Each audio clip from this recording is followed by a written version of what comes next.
We're used to hearing that poor countries owe money to China.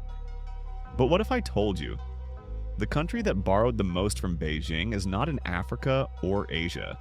It's the United States. Over the past 24 years, China has extended more than $2 trillion in credit around the world. And more than $200 billion of that went straight into American projects. Ports, pipelines, data centers, airports. Chinese money is now woven into the infrastructure of America itself. At the same time, Washington has warned developing countries about China's so-called debt trap diplomacy. So, how did we get here? This is not just a story about money. It's a story about China's dream, America's addiction to capital, and a silent war over technology. In this documentary, we'll follow the money. From Beijing's credit lines to Wall Street's projects, from win-win cooperation to allegations of tech theft. And we'll ask a simple but uncomfortable question. In the age of tech rivalry, who really holds power when your infrastructure is built with someone else's money? To understand that, we have to go back to the early 2000s when China's rise first collided with a world hungry for cheap credit, a time when Beijing was accumulating trade surpluses and Washington was piling up deficits. From there, the logic was simple. One side had too much cash, the other side needed it. Everything else is politics. According to a major research project from Aid Data, China extended around $2.2 trillion in overseas credit between 2000 and 2023. We often imagine this money going only to poor countries along the Belt and Road. The reality is more complicated. Back in 2000, 88% of Chinese overseas lending went to low or lower middle-income countries. By 2023, that share had collapsed to just 12%. Meanwhile, the share going to upper middle and high-income countries jumped from 24 to 76%. At the top of that list sits an unlikely borrower, the United States, with over $200 billion in Chinese-backed credit. More than 2,500 projects in America have some form of Chinese credit or investment behind them. From Texas and Louisiana's LNG facilities to gas pipelines connecting energy fields, Chinese state-owned and private capital flows quietly under American soil. In the skies, Chinese money helped fund projects at New York's JFK and Los Angeles International Airport, where millions of Americans travel every year. Yes, underground. In the digital world, Chinese credit has backed data centers and telecom infrastructure, the nervous system of America's information economy. And on Wall Street, Chinese funds helped acquire stakes in giants like Amazon, AT&T, Tesla, GM, Ford, Boeing, and Disney. This is not just portfolio diversification. It is a map of where Beijing believes the future of power and profit really lies. So why did China shift from lending to poor countries to pouring money into rich ones? The answer sits at the crossroads of surplus capital, slowing growth, and the rising risks of the Belt and Road. China needed safer borrowers. And in a strange twist of history, the safest borrowers were the very countries warning others about Chinese loans. But money is never just money.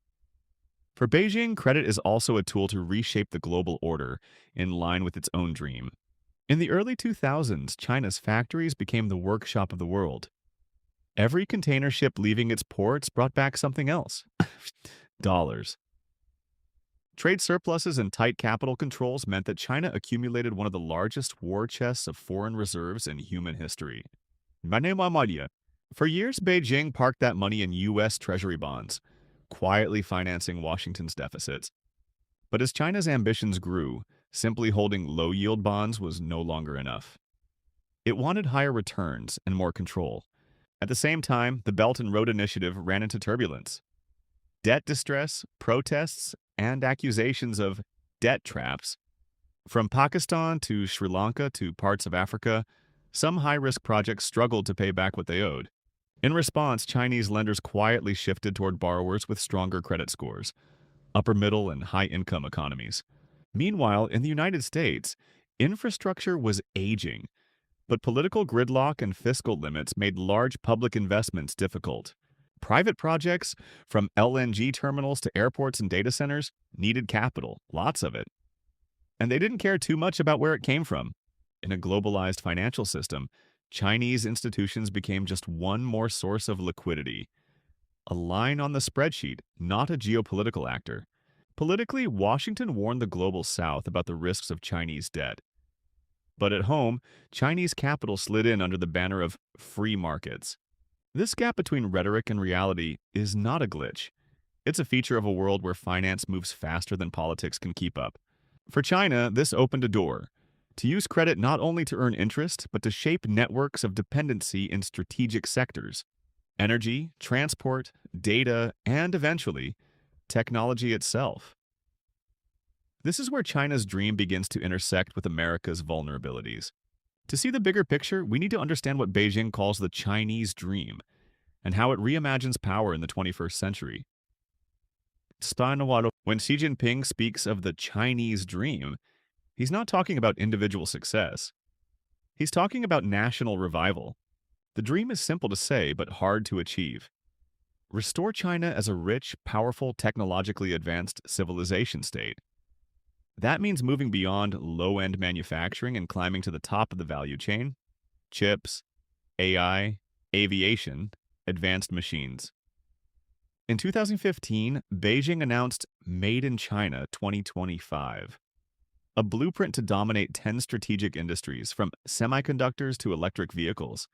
Behind the slogans lies a web of subsidies, state-owned enterprises, and policy banks tasked with financing this transformation.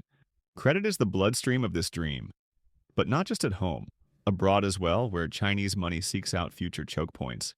Ports linked to trade routes, railways linked to resource extraction, data centers linked to cloud and AI. Each project is a node in a larger strategy. In high-income countries, Chinese credit often comes packaged with construction contracts and technology partnerships. On paper, it's just business. In practice, it can mean that critical infrastructure depends on Chinese suppliers, standards, or software. This is not the old colonial model of conquest. It's something quieter: influence built through ownership, credit, and code. But technology is the beating heart of the Chinese dream. And here, Beijing uses every possible tool, legal and illegal, to catch up. Joint ventures, mergers and acquisitions, research partnerships, all are channels to absorb foreign know-how. But as we'll see, not all channels are benign. Some cross the line into what Washington openly calls economic espionage. To understand why the United States is panicking now, we need to look at the long record of alleged tech theft and how it intersects with China's lending and investment abroad. The global power struggle is no longer just about who has more tanks or ships. It's about who controls the algorithms, the chips, and the data centers. Let's start with the legal side. For years, Chinese firms bought stakes in Western semiconductor, robotics, and biotech companies. Please. In the 2000s and early 2010s, many of these deals passed regulatory review with little drama. China was still seen as catching up. But behind the scenes, U.S. intelligence agencies were tracking a different pattern: hacking campaigns aimed at stealing trade secrets. In 2014, the U.S. Justice Department took the unprecedented step of indicting Chinese military hackers for attacking American companies. 4 years later, more indictments followed, targeting a group known as APT-10, accused of infiltrating cloud providers worldwide. These were not random attacks. They often aligned with China's industrial priorities, what Beijing calls strategic emerging industries. On the ground, there were also allegations of insider recruitment. Employees paid to walk out with code, designs, and entire databases. From turbine engines to telecom equipment, Washington argues that China is using every possible channel to shortcut decades of R&D. Beijing, for its part, responds that these accusations are politicized, and that the West built its own power by copying others in the past. What's not in dispute is the outcome. China has moved from a low-tech imitator to a serious competitor in 5G, drones, EVs, and now AI. And here the story loops back to lending. Because who finances the projects and who owns the infrastructure can shape who controls the data it produces. In some countries, Chinese-built networks mean that sensitive information flows through systems supplied and sometimes maintained by Chinese firms. This is why Washington is suddenly treating telecom gear, cloud services, and even undersea cables as strategic assets, not just business. The age of open globalization is giving way to something sharper, a world where every chip, every line of code, every loan can be a weapon.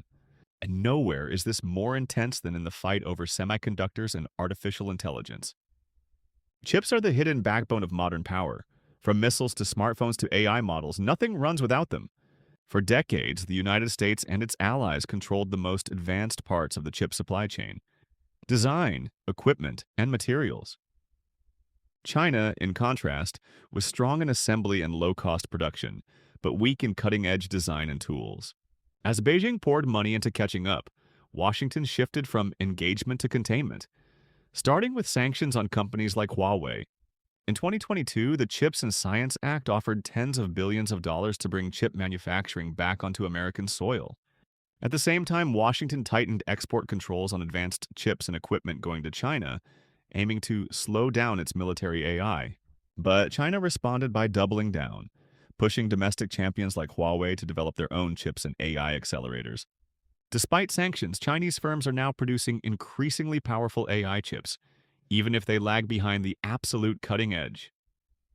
Even leaders of U.S. tech companies admit these restrictions may have motivated China to build its own ecosystem faster. What was once a single global semiconductor system is slowly splitting into two overlapping networks, each side trying to reduce dependence on the other.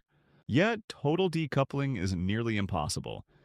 Cross-border investment, shared standards, and mutual dependencies still tie the systems together. That's where lending and ownership come back into the picture. Credit can be a soft weapon, subtle, deniable, but powerful. If your data centers, your energy grids, your cloud infrastructure rely on equipment financed or supplied by a rival, whose side are you really on in a crisis? This is the uncomfortable reality beneath the headlines. America warns others about Chinese debt, while quietly running up its own tab with Beijing. So, who really owes whom? On the balance sheet, the United States owes China money. In the security world, Beijing is still chasing U.S. tech. China's dream is to close that gap, to erase the technological hierarchy that kept it locked into low-value roles. America's fear is that, in the process, credit, code, and chips could become tools of coercion, used not for cooperation, but for control. For the rest of the world, the question is brutal. Can you modernize without becoming dependent? Can you borrow without surrendering leverage? Yuan's Aimao. And for citizens, another question.